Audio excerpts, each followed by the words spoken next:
I've just got that list, it just goes to show how bloody old I am. Good Lord above. Thank you very much for asking me to come and speak at a conference today. Can you all hear me? Can you hear me at the back? I have learnt not to ask that question. I don't know why, I must be a bit nervous. I don't know why I did. My very first experience as a trade union official was trying to sell a pay deal to a group of extremely recalcitrant union members, and I said, "Can you hear me at the back?" And the shop steward said, I can, but I don't mind swapping with someone who can't." Never ask a question which you do not wish to know the answer. Can I just say, I was much struck, Elliot, by your very moving and absolutely appropriate words and tribute today, because of course it does remind us, which is not the subject of today, but there are different forms of globalization, are there not? There's globalization through war, but there's globalization through trade and through mutual understanding. And I know that the people in the room, and certainly myself, would like to see that second model of globalization very much sort of celebrated, and it's very appropriate in that sense that we're doing that today. So, you know a little bit about me, but you're still probably thinking, who the bloody hell is this woman? Why on earth should we be listening to her? Let me tell you a little bit about my background. So I was a senior trade union official with Unison, the public sector union in this country, for many years. I don't know if anybody remember, I worked as Ken Livingston's press officer at the GLC. Does anybody remember the GLC? Oh, you're also quite old, darling. So this was Ken, not when he was mayor of London, but in the old days. And then in 2001, I was asked by Tony Blair to go and work for him at number 10 Downing Street as his aid, his support on a trade union liaison, but particularly on employment issues. And I had a wonderful time working for Tony at number 10 for 7 years and learnt a fantastic amount. And I left when Tony left, and as you've heard, I got this job as director of the IPA. But actually, it was very interesting. As I started reading about, stuff that was going on in the workplace, it occurred to me that when you're in government, you deal with big, high-level stuff, legislation, regulation. Now, don't get me wrong, I'm very proud of things like the minimum wage and trade union recognition and the legislative programme, health and safety and equal rights at work that the previous Labour government did.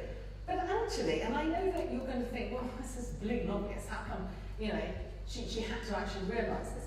But what actually impacts on people at work is not so much that big framework, but it's how, on a daily basis, they are treated at work. Whether they are enabled to bring their full selves to work, whether they're able to fulfill all that they've got to give, or whether basically Monday morning is just a horrible, horrible trauma. And so I went to Peter Mandelson, who was then the Secretary of State at the Department for Business, and I said, look, I've been reading this stuff around employee engagement. I think it's quite interesting. I think there's something in it that's different from, in other words, I don't think it's just old wine in new bottles, the old the stuff about motivation and satisfaction. I think there's something more into that. So he said to me, right, okay, well, if you think so, perhaps we ought to be interested in this, as government, because the government, of course, in the UK is a huge direct and indirect employer. So if there's something in employee engagement, we ought to be interested. But we also ought to be interested, Peter said, because actually there is a huge issue around productivity in the UK. And part of the reason, possibly, is because people at work are a wasted resource, because they are not being engaged. So he asked me to work with a wonderful, wonderful guy called David McLeod. Now, David had run the ICI brand, the Dulux brand for ICI. So he was an industrialist, and I, of course, had a trade union background. But we came together and we worked, and we produced this report called Engaging with Success. It is still available on the Department for Business website, which is quite unusual because things don't normally go from one government to the next, but I'll tell you a bit about the current government's approach towards our work in a minute. We looked at engagement across predominantly the UK economy, but we used a lot of evidence in the report from around the world, from organisations like Gallup and others who have a sort of global dimension to their work. It was specifically about the relationship between employee engagement and performance at work. wasn't about well-being, although it became quite clear quite quickly that actually well-being was a very important part of the equation. And our report looks at what is this thing? Does it matter? And if it does matter, what enables it? And what basically gets in the way? Now, it is something, you mentioned this, it's quite difficult to encapsulate employee engagement in a few words. This was brought home to me very, very clearly and embarrassingly last year when, as you've heard, I was very fortunate and I was awarded the OBE, as was David, for the work we've been doing on employee engagement. And they tell you, when you get to, I've had the Queen, was fortunate enough to have Her Majesty give me the award. They explain to you, you go in, you don't fall over, you curtsy, you step forward, you shake Her Majesty by the hand. She may say a few words to you, she graciously desires, and you back away very, very quickly and off you go. So this is all fine. I managed to get in, I managed not to fall over, I managed to shake hands, and then Her Majesty looked at me and she said, "Tell me, what is employee engagement?" And I had this, oh my God, how long have you got? So I started babbling about, it's about getting the best out of people at work and good management. And after about 10 seconds of this, Her Majesty's eyes kind of glazed over, and you can see her thinking, Elizabeth, I've been doing this job for a very long time. Why do you ask people who are enthusiasts about things that they do? And I started doing jazz hands, which is what I do when I'm nervous, like this. And they had to come and lead me away. The Vikings very, very nicely came, one under each arm with an iron grip, and sort of whipped me out of the room before I could do any more damage. So it is quite difficult to say, what am I talking about? Look, here are two definitions, okay? I quite like the first, because it implies that employee engagement are strategies that organisations can adopt to change how people feel and how engaged people are at work. But if I'm really honest with you, it's the second. Look, do you remember, the Americans in the room will certainly remember this, when Bill Clinton was running for president, his aides, in a sort of attempt to get him to focus on things above the waist, wrote up on the wall, "It's the economy, stupid." And in other words, focus on the thing that matters. Well, my version of this is this: it's the people, stupid. Because I know it sounds like a statement of bleeding obvious, but it's not the people or your best asset. It's the people are your only asset. Because I don't care how good your IT systems, your capital investment, how big your machines are, how great all of that stuff is. It's a really simple truth here. If the people who work for you either don't care enough or are not enabled to make that stuff work, you may as well be standing on top of this hotel chucking money away. If I said to you, it's okay if your IT only works about third effectiveness, third of the time, you think, particularly if there are any CFOs in the room, you think I was completely bonkers. Well then how come it's okay that, broadly speaking, around the world, obviously there are some variations, but certainly in the UK and in the US, only about a third of the workforce are actively engaged. I mean, what an unbelievable waste, of talent that represents. So this was actually brought home to me, interestingly, me and David, when we were doing our report, the importance of this. We met a lovely woman in a small company in South Wales, a services company. She said, "I've been here 20 years. I've, about 3 years ago, new managers came in, and they started to ask my opinion about things. So we all started to have that. I had an opinion. And she said, you know what? I feel more valued. I know I'm more valuable." And then she sort of looked at the floor, and you could see her thinking, "God, shall I say this to two people I've only just met?" And she said, "And you know what? My husband says I'm easier to live with." Now, I know it's a bit cheesy, but it does go to the heart of it, doesn't it?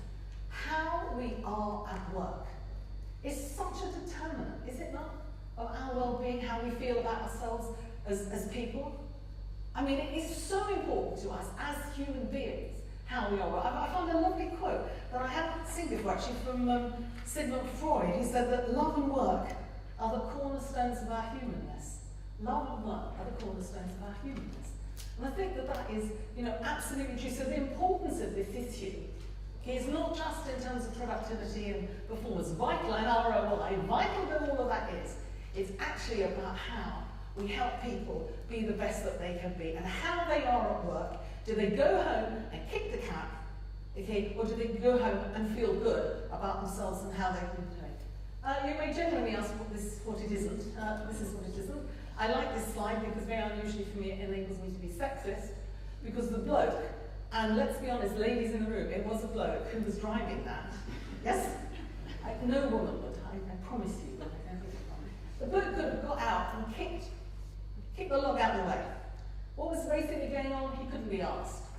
Now, my challenge, I guess, to organisations is, are you creating circumstances where that is easier to do? Because you've got so many processes and bureaucracies and hierarchies and policies that get in the way. All right? Are you making that a sort of default, the default setting? Okay, I'm going to show you now a film which I hope will encapsulate some of this. It's working. Okay, so it's not the greatest job in the world, but it's a living. That's not what you want to hear, is it?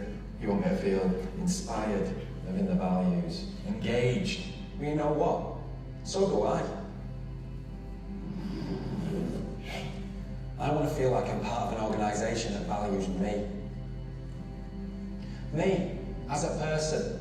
Because then I'll give you more of the real me. The one who stays late when it counts. The one who puts in the extra effort. The one who cares about what they do. Not just a pale imitation. I know what you're thinking. He's not talking about my business. We do loads to keep our people engaged. But do you? Really? Or is it just lip service? There are 30 million employees in the UK. Only 1 in 3 are engaged. That's a hell of a lot who aren't. Look around you. All sorts of people with more to give. Give your employees a voice. Listen to what they say. Let us know why we're here. I am not a human resource. I'm a human being. And whatever you do, make sure it's real. We can tell the difference. Engagement isn't something extra. It's what you do and the way you do it. It's how you survive and how you grow. The rest of the world isn't going to wait around for us to get it. And does this feed into the bottom line? Well, what do you think? So create a place where people want to shine. Wherever they are, whatever they do. It's good for us, good for our employers, and good for the country. Come on, Britain, get engaged.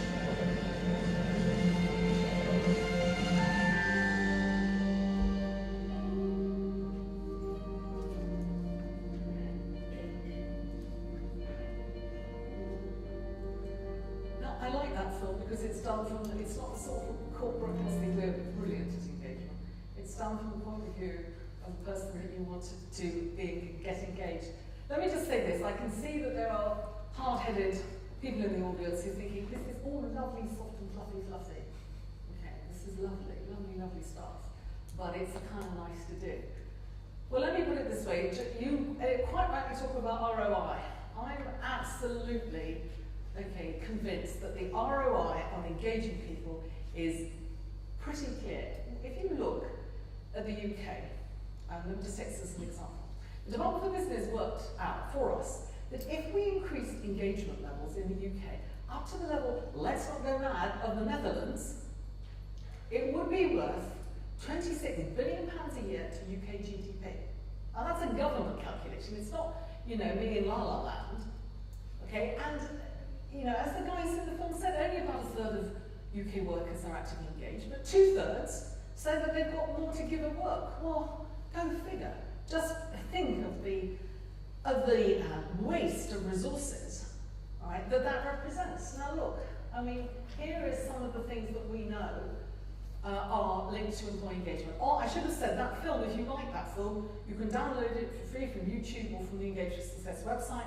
Also from that website, you can download the evidence about the effectiveness, the ROI of employee engagement. Okay, and that evidence is being prepared by academics and others, by a group that's been chaired by Marks and Spencer's. There are huge correlations between absence, sickness levels, well-being, productivity, profitability, innovation, I'll say a little bit more about that in a moment, and health and safety. Engaged organisations correlate with successful outcomes of that sort. I'm not going to, as I say, bang through all the details, but I will just say it is also absolutely critical for resilience and adaptability. Two things that we need from our workforces today: resilience and adaptability. There's a whole raft of evidence. Let me just tell you one. When it has been demonstrated by Professor Michael West, who is the doyen of analysis in the National Health Service, that when self-reported employee engagement rates in an NHS hospital go down, 8 months later, mortality rates in that hospital go up.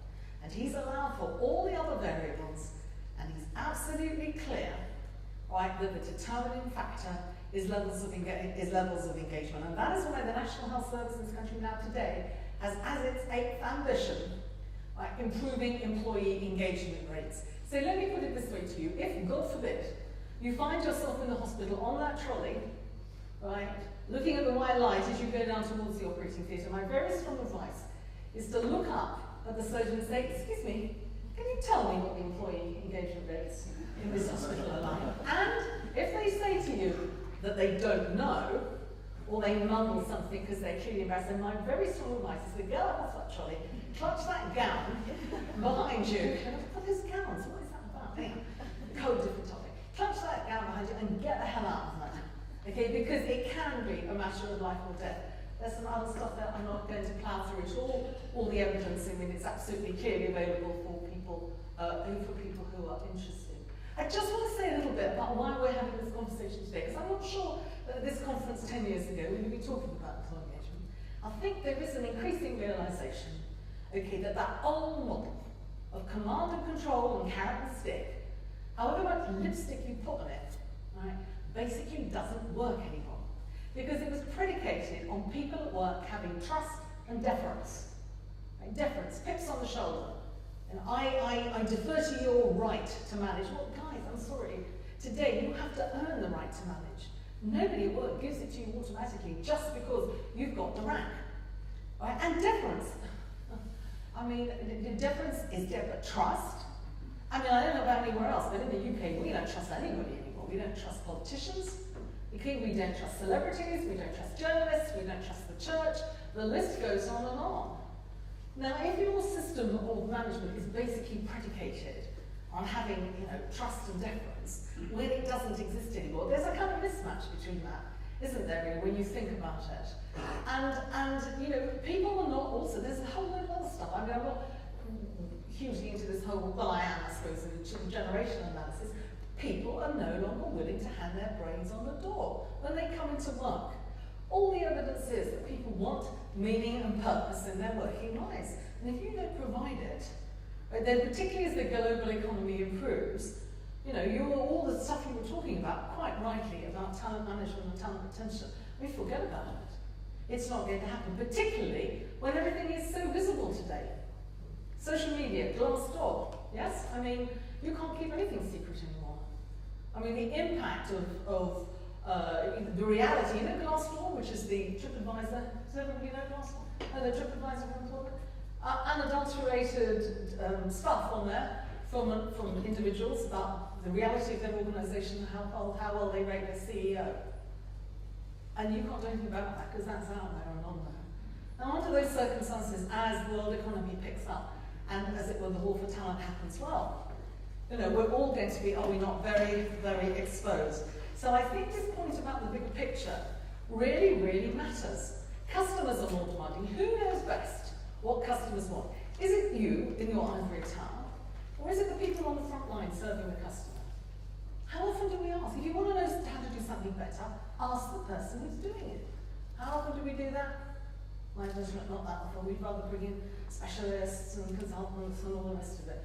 But we've got resources at our disposal that we are simply not using. So I think that there is a very strong sense, okay, that as global competition becomes more difficult, we have to start treating people as they really are. A statistic I just heard the other day, 2/3 of people in the United States would rather have a new boss than a pay rise. Yeah. What? I mean, that is, isn't it? It's extraordinary stuff. but I can see from sort of the smiles from you that there's some resonance this stuff is having with people. Okay, look, the other thing, of course, is that fairness is back on the agenda. I mean, you don't have to be a raving socialist or indeed any kind of liberal, okay, to not understand that issues at work around fairness, and that includes things like sustainability, but also what you were talking about earlier, ensuring diverse workforces are absolutely back on the agenda. And most organisations, in my judgment, are finding this extremely difficult. Because at the heart of many organisations, not deliberately, are a set of unfairnesses that are actually incorporated into policy. And people are now finding this very difficult. And guys, there is no excuse for us carrying on in the old way because we know so much more now about how the brain works, how people are at work. I mean, neuroscience, you know, it is really coming up, and behavioural economics, it's coming up with some real insights. We know, as Daniel Kahneman says, the brain is programmed to hear bad news above all others. So just think back to your last performance review. Perhaps you're all too senior to have performance reviews, but remember when you last had a performance review. It was all, a lot of it really, really positive, 90%, 95% positive. Feedback to you, yes? And then came that dreaded word, but. And maybe 5%, 10% of stuff. Did you leave that meeting thinking about the 90%? Or did you leave that meeting thinking about the 10? And was it the 10 that basically you both remembered and internalized? Or was it better how we treat people? Whether we incite that sense of fight or flight, you know, is really, really, for most performance management systems. Our hands up here, people who think they've got a really good performance management system. Come on. It's a one hand, two. Performance management, I mean, talk about a crisis in HR. Performance, in my view, when I was doing all this work that I did for CIPD, performance management is like the kind of elephant in the room. Nobody thinks it works, but nobody really knows what to do about it.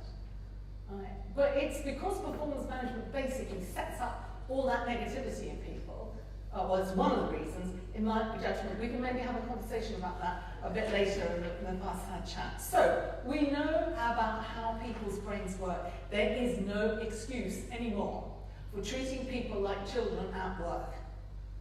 Because we know the effect that that has. We see it on a daily basis. And there are better ways. So look, as I've already said, there is nowhere to hide. It's interesting though, isn't it, that we think that this is a function of social media. And of course, you know, the stuff goes around the world in seconds. But actually, I'll give you a quote here from Jonathan Swift. He was in the coffee houses of London, you know, as business was developing. What did Swift say? In 1710, it often happens that if a lie be believed only for an hour, it has done its work, and there is no further occasion of it. Falsehood flies, and the truth comes limping after. That's true, isn't it? There is nowhere to hide anymore. And again, so if that is the case, no amount of corporate spin or clever lawyers is going to solve the problem for you. Authenticity, reality, and transparency kind of go together. There is nowhere to hide.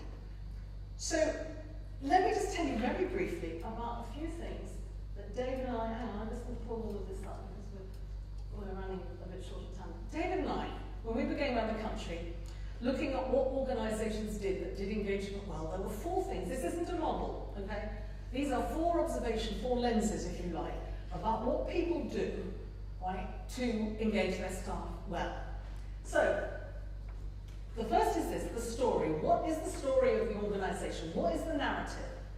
Where does it come from? Where is it now? Where is it going? It gives a line of sight. I'm sure you know the story, but it bears repeating. Kennedy going out Cape Canaveral, meets the astronauts, men in white coats and all the rest of it. On the way out, man leaning on a broom. Says, what are you? So the man says, Mr. President, I'm here to help put a man on the moon. Now it's that sense of power that alignment gives you. And it's that sense of meaning and purpose. So strategic narrative, having a story, incredibly important. The second is this, and we know this, and I don't know about you, but in the UK, I'm sorry, let me just do this. We're rubbish at this. We make people managers because they were quite good at the job they last did. Which I'll tell you, they're probably techie. Tells you nothing about how they're going to be, how good they're going to be as people managers. And then guys, what do? We don't support them and develop their people skills. And why this is particularly nutty is we know that people join organisations but leave managers. So Alan Jones, who is a wonderful man, the chairman emeritus of Toyota, told us that in Toyota, managers, his line managers, they're not process junkies.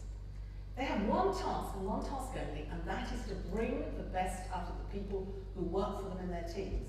And the magic resides in those people not knowing how good they can be. So this role of the manager on a day-to-day basis, just cast your minds back to when you had a manager that really brought the best out of you and that you trusted. And I'm sure we've all had managers where the reverse was the case. It has a profound effect. The third thing is this, and I know that my colleague Stuart is going to talk a bit in his session around employee voice. This really, really matters. Employee voice, not just about the task, but employee voice about the organisation. Because you will hear the truth. Okay, you will hear the truth about the organisation if you listen to your employees. Look at all those public inquiries that there have been. Deepwater Horizon, the SALTS report into Barclays, the recent report in the National Health Service, Mid-South Hospital. Somebody always knows. It's never a surprise. Somebody always knows before the proverbial is going to hit the fan. Now, what happens in those organisations? Are people so hacked off they don't tell anyone? Or do they tell somebody, their manager, and the system is so chaotic that nobody hears? Or, most likely, are the organisations basically, is there just a sense of fear and intimidation? And people are not strong enough or not brave enough to tell people the truth about what's happening. We shouldn't need whistleblowers. We do. Whistleblowing should be part of the day job. If you have employee voice, as I say, it's a damn sight cheaper than expensive PR or even more expensive lawyers. So this sense of employee voice, and as I say, Stuart is going to talk a bit more about that in his session. The fourth is this. Look, it's this. Are the values on the wall reflected in day-to-day behaviours?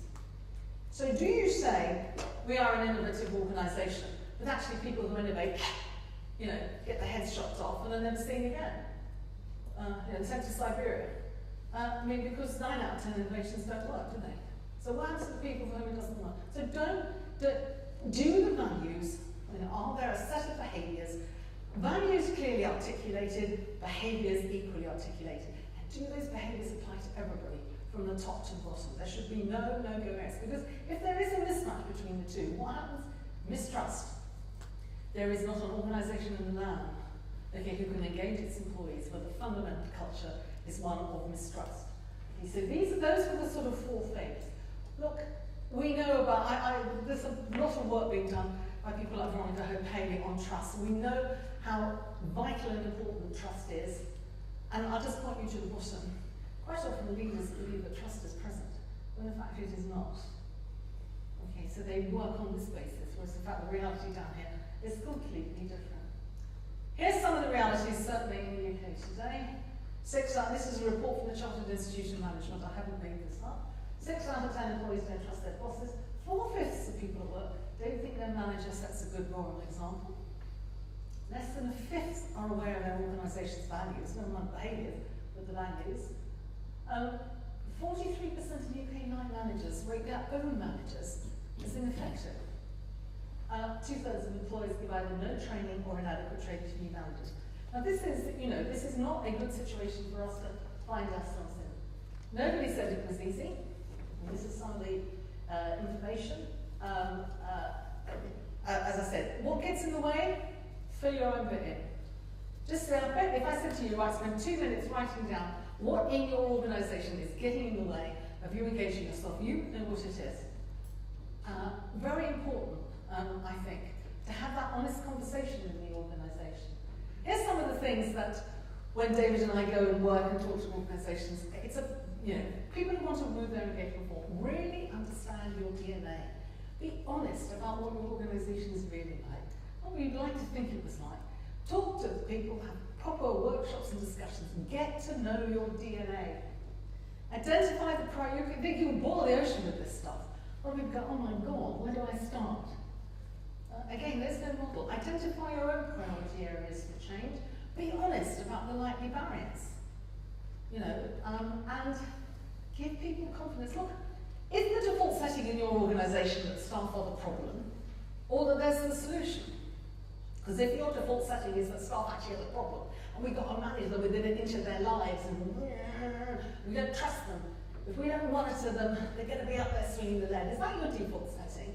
Or is your default setting actually our people are a fantastic bloody asset, providing we find a way of engaging them?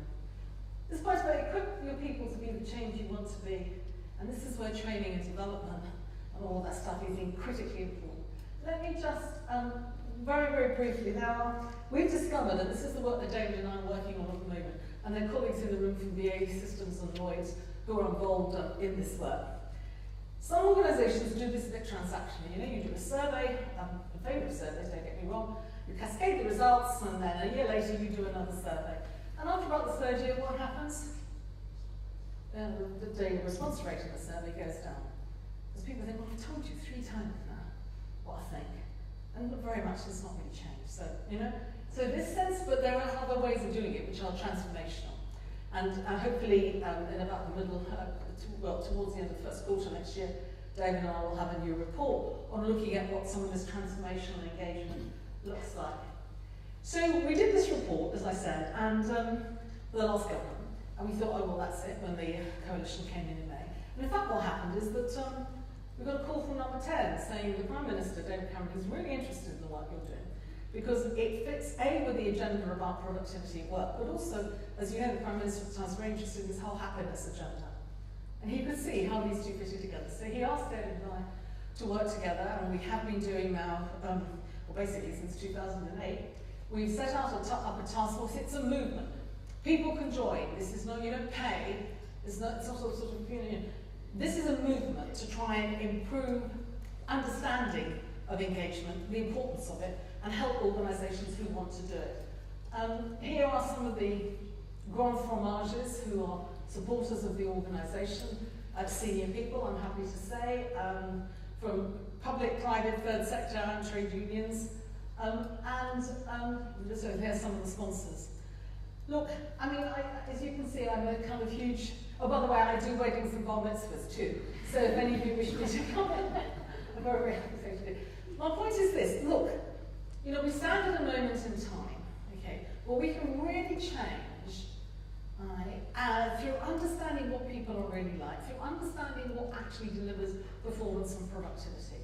We can change the way we do things for the better. We can grow up.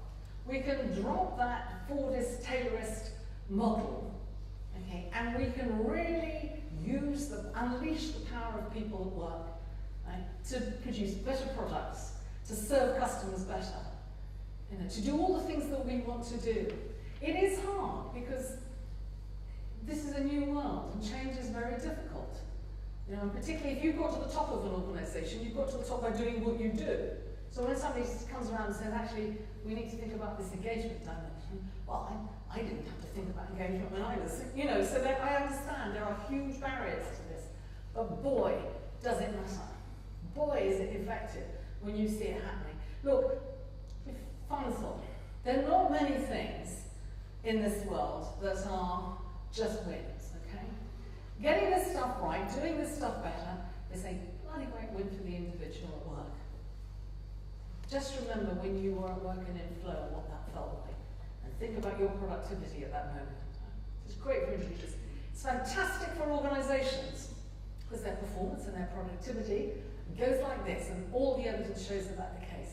But it's also fantastic for, let's say, the UK, the US, for the world. Right? Because all the things that we can do, right, in terms of customer service, in terms of great products, in terms of innovation, we will do better, we will do 100-fold better, both as individual organisations but as countries, if we start thinking about this. So thank you very much for listening. As you can see, I can rabbit for Britain on engagement, because I really believe it and I know that it works. Thank you very much indeed.